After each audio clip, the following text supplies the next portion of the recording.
प्राणस्य आयाम इत प्राणायाम श्वास प्रश्वासयो गतिर्विच्छेद प्राणायाम।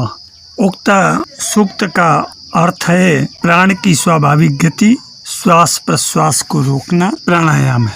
प्राणवायु का शरीर में प्रविष्ट होना श्वास है और बाहर निकलना प्रश्वास है। इन दोनों की गति का रुक जाना अर्थात प्राणवायु की गमन आगमन रूप क्रिया का बंद हो जाना ही प्राणायाम का सामान्य लक्षण है।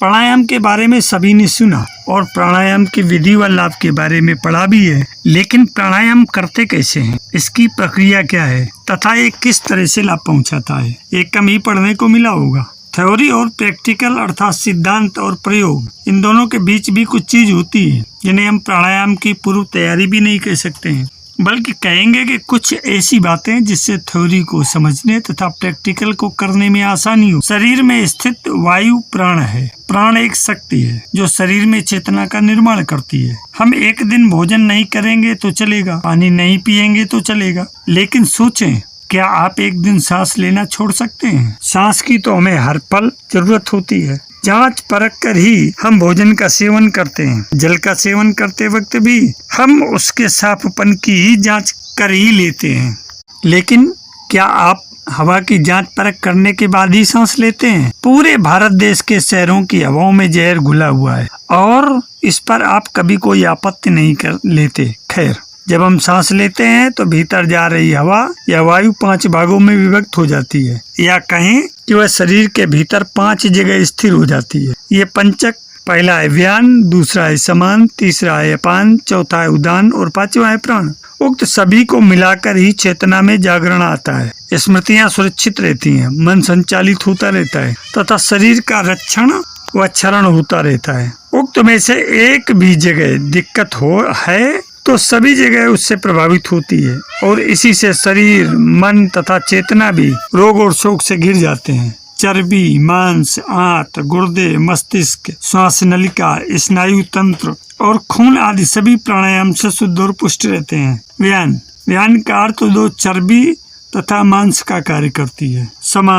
समान नामक प्राण संतुलन बनाए रखने वाली वायु का कार्य हड्डी में होता है। हड्डियों से ही संतुलन बनता भी है। अपान का अर्थ नीचे जाने वाली वायु, ये शरीर के रस में होती है। उदान का अर्थ ऊपर ले जाने वाली वायु, ये हमारे स्नायु तंत्र में होती है। प्राण हमारे शरीर का हालचाल बताती है। यह वायु मूलतः खून में होती है। जब हम सांस लेते हैं तो वायु प्रत्यक्ष रूप से हमें 3-4 स्थानों पर महसूस होती है। कंठ में, हृदय में, फेफड़े में और पेट में। मस्तिष्क में गई हुई वायु का हमें पता नहीं चलता। कान और आंख में गई हुई वायु का भी कम ही पता चलता है। श्वसन तंत्र से भीतर गई वायु अनेकों प्रकार से विभाजित हो जाती है, जो अलग अलग क्षेत्रों में जाकर अपना अपना कार्य करके पुनः भिन्न भिन्न रूप में बाहर निकल जाती है। ये सब इतनी जल्दी होता है कि हमें इसका पता ही नहीं चल पाता। हम सिर्फ इतना जानते हैं कि ऑक्सीजन भीतर गई और कार्बन डाइऑक्साइड बाहर निकल गई, लेकिन भीतर वह क्या क्या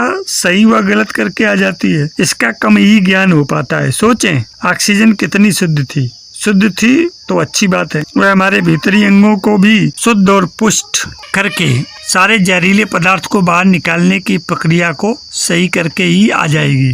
यदि हम जोर से सांस लेते हैं तो तेज प्रवाह से बैक्टीरिया नष्ट होने लगते हैं। कोशिकाओं की रोगों से लड़ने की क्षमता बढ़ जाती है। बोन मेरो में नए रक्त का निर्माण होने लगता है। आंतों में जमा मल विसर्जित होने लगता है। मस्तिष्क में जागृति लौट आती है, जिससे स्मरण शक्ति दुरुस्त हो जाती है। न्यूरॉन की सक्रियता से सोचने समझने की क्षमता पुनः जिंदा हो जाती है। फेफड़ों में भरी भरी हवा से आत्मविश्वास लौट आता है। सोचे, जब जंगल में हवा का एक तेज झोंका आता है तो जंगल का रोम रोम जागृत होकर सजग हो जाता है। सिर्फ एक झोंका। कपालभाति या भस्त्रिका प्राणायाम तेज हवा के अनेक झोंके जैसा है। बहुत कम लोगों में क्षमता होती है आंधी लाने की। लगातार अभ्यास से ही आंधी का जन्म होता है। 10 मिनट की आंधी आपके शरीर और मन के साथ आपके संपूर्ण जीवन को बदल कर रख देगी।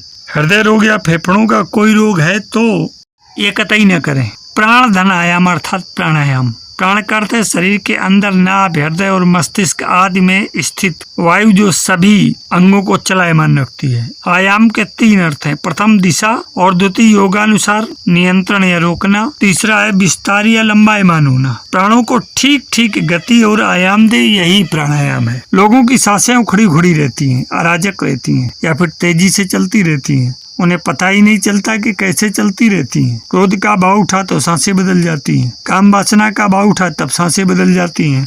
प्रत्येक भाव और विचार से तो सांसें बदलती ही हैं, लेकिन हमारे खान पान रहन सहन से भी ये बदलती रहती हैं। अभी तो सांसें निर्भर हैं उक्त सभी की गति पर, लेकिन प्राणायाम करने वालों की सांसें स्वतंत्र होती हैं, गहरी और आनंददायक होती हैं। प्राणायाम करते समय 3 क्रियाएं होती हैं। पहली पूरक, दूसरी कुंभक, तीसरी रेचक। इसे ही हठयोगी अभ्यंतर वृत्ति, स्तंभ वृत्ति या वायु वृत्ति कहते हैं। पूरक अर्थात नियंत्रित गति से श्वास अंदर लेने की क्रिया को पूरक कहते हैं। श्वास धीरे धीरे या तेजी से दोनों ही तरीके से भीतर खींचते हैं, उसमें लय और अनुपात का होना आवश्यक है। कुंभक अंदर की हुई श्वास को क्षमता अनुसार रोक कर रखने की क्रिया को कुंभक कहते हैं। श्वास को अंदर रोकने की क्रिया को आंतरिक कुंभक, श्वास को बाहर छोड़कर पुनः नहीं लेकर कुछ देर रोकने की क्रिया को वायु कुंभक कहते हैं। इसमें भी लय और अनुपात का होना आवश्यक है। रेचक अंदर ली हुई श्वास को नियंत्रित गति से छोड़ने की क्रिया को रेचक कहते हैं।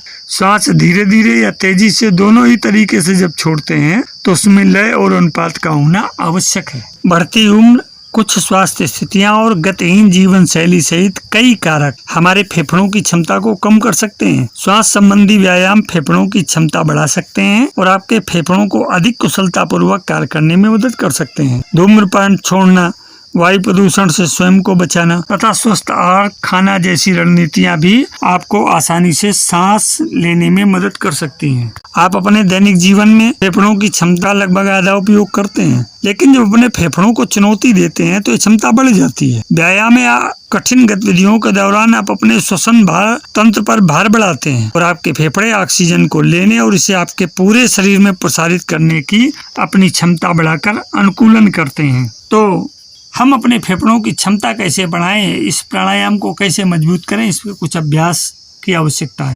इसमें पहला है डायफ्रामिक श्वास। तो डायफ्राम आपकी प्राथमिक श्वास मांसपेशी है। इसे मजबूत करने से आपको अपने पूरे फेफड़ों की क्षमता का उपयोग करके गहरी अधिक कुशल सांस लेने में मदद मिलती है। पहला चरण, कुर्सी या फर्श पर आराम से बैठ जाएं, अपने कंधों को आराम दें तथा रीढ़ को सीधा रखें। दूसरे चरण में एक हाथ अपनी छाती पर और दूसरा अपने पेट पर रखें। तीसरे चरण में अपनी नाक से धीरे धीरे और लंबी सांस लें। अपने पेट को ऊपर उठाने पर ध्यान केंद्रित करें तथा अपनी छाती को अपेक्षाकृत स्थिर रखें। चौथे चरण में होठों को बंद करके धीरे धीरे श्वास जैसे ली है वैसे ही छोड़ें। हवा को बाहर निकालने के लिए अपने पेट पर हल्का सा दबाव डालें।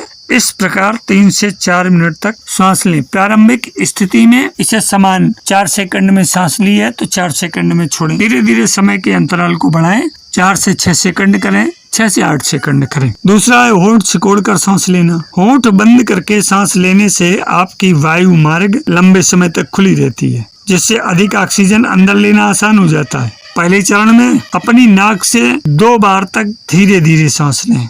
दूसरे चरण में अपने होठों को इस प्रकार बंद करें जैसे कि आप सीटी बजाने वाले हों। अपने बंद होठों से 4 तक गिनते हुए धीरे धीरे श्वास को बाहर छोड़ें। इस श्वास पैटर्न को कई मिनट तक जारी रखें।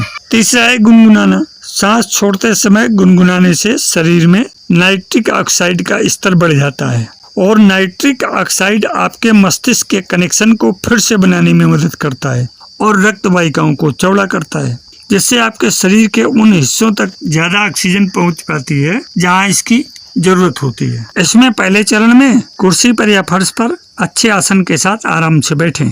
अपने हाथों को अपने पेट पर रखें। अपना मुंह बंद करें। अपनी नाक से धीरे धीरे गहरी सांस लें। अपने पेट को फूलता हुआ महसूस करें और अपनी उंगलियों को थोड़ा अलग होते हुए महसूस करें। चौथे चरण में अपने होठों को बंद रखते हुए सांस छोड़ते हुए गुनगुनाने जैसी आवाज करें। ध्यान दें कि आपका पेट नीचे जाते समय आपके हाथ कैसे नीचे जाते हैं। 1 से 3 मिनट तक गहरी पेट से सांस लेते रहें। प्रत्येक सांस छोड़ते समय गुनगुनाते रहें। चौथा, सक्रिय श्वास चक्र तकनीक ACBT। ये श्वास व्यायाम विशेष रूप से सहायक है यदि छाती में जमाव के कारण आपके फेफड़ों की क्षमता कम हो गई है। इसे 3 चरणों में किया जाता है। पहला चरण आपके वायुमार्ग को आराम देता है और आपको गहरी सांस लेने के लिए तैयार करता है। दूसरा चरण बलगम को ढीला करता है और आपके फेफड़ों में हवा को गहराई तक पहुंचाता है। तीसरा चरण बलगम को आपके वायु मार्ग में ऊपर की ओर ले जाता है ताकि इसे आसानी से बाहर निकाला जा सके। तो इसमें पहला चरण है श्वास नियंत्रण। तो पहले चरण का पहला स्टेप है आरामदायक स्थिति में बैठें या लेट जाएं। अपने कंधों और भुजाओं को ढीला और तनाव मुक्त रखें। दूसरे स्टेप में सामान्य रूप से नाक से सांस अंदर लें और मुंह से बाहर छोड़ें। सांस लेते समय अपने कंधों को स्थिर रखें। चौथा स्टेप में प्रत्येक सांस के साथ अपने पेट को धीरे धीरे ऊपर जाते हुए नीचे आते हुए महसूस करें, ये आपको आभास हो। इस आसान श्वास प्रश्वास को 2 से 3 मिनट तक जारी रख सकते हैं। इसी सक्रिय श्वास चक्र तकनीक ACBT का दूसरा चक्र है गहरी सांस लेने के व्यायाम। इसमें पहला चरण है आराम से कुर्सी या फर्श पर बैठें, अपने रीढ़ को सीधा रखें, कंधों को खुला रखें, अपनी नाक से धीरे धीरे सांस लें, एक बड़ी गहरी सांस लें ताकि आपके फेफड़े पूरी तरह से फैल जाएं। दूसरे स्टेप में अपनी सांस को 3 से 5 सेकंड तक रोके रखें। इसके अगले स्टेप में है आराम की गति से अपने मुंह से धीरे धीरे सांस बाहर छोड़ दें। सांस लेने के कई चक्र इसी तरह से दोहराएं। इसी की अगली तकनीक है हम्पिंग। हम्पिंग में पहले चरण में अपनी नाक से सामान्य से थोड़ी गहरी सांस लें। आपको अपने फेफड़ों को पूरी तरह से भरने की जरूरत नहीं है। दूसरे स्टेप में अपने मुंह से ओ आकार बनाएं और हल्की हफ ध्वनि के साथ सांस छोड़ें, जैसे आप दर्पण पर धुंध फैलाने की कोशिश कर रहे हो। हवा को बाहर निकालने के लिए अपने पेट की मांसपेशियों का उपयोग करें। यदि इससे बलगम ऊपर आ जाए तो उसे बाहर निकालने के लिए या तो खांसें या फिर उसे थूकने के लिए तेज सांस खींचें। ध्यान रखें कि बहुत जोर से सांस न खींचें क्योंकि इससे आपको सांस लेने में दिक्कत हो सकती है। मेरे अध्यात्म प्रेमी जिज्ञासु मित्रों, बढ़ती उम्र, चिकित्सा संबंधी परिस्थितियां और नकारात्मक पर्यावरणीय कारक फेफड़ों की क्षमता को कम कर सकते हैं, लेकिन सांस लेने के व्यायाम जैसे कि डायफ्रामिक, होठ बंद करके सांस लेना, गुनगुनाना आपकी श्वसन मांसपेशियों को मजबूत कर सकते हैं और आपके फेफड़ों को अधिक कुशलता से काम करने के लिए प्रशिक्षित कर सकते हैं, जैसा कि अभी अभ्यास के लिए मैंने आपको बताया। इसलिए अपने फेफड़ों की सुरक्षा के लिए धूम्रपान से बचें या तो उसे छोड़ दें, वायु प्रदूषण के संपर्क में आने से बचें और नियमित रूप से व्यायाम करें। स्वस्थ आहार खाना और श्वसन संबंधी बीमारियों के खिलाफ टीका लगवाना भी एक अच्छा विचार सिद्ध हो सकता है। आशा है कि ये जो वीडियो अंक आपके लिए प्रायोगिक और सैद्धांतिक दोनों तरह से आपके सामने रखा गया, इससे आपको कई लाभ मिल सकते हैं और आप अपने जीवन में इसको उतार करके इसका दीर्घकालिक लाभ लेकर के अपने जीवन को स्वस्थ, सकारात्मक, सबल और सक्षम बना सकते हैं। अगर आपने अभी तक हमारे YouTube चैनल को सब्सक्राइब नहीं किया है तो कर लें, लाइक का बटन दबाना ना भूलें, कमेंट अवश्य करें तथा अपने इष्ट मित्रों को भी शेयर करें। जीवन के साथ योग चैनल में आज इतना ही। धन्यवाद।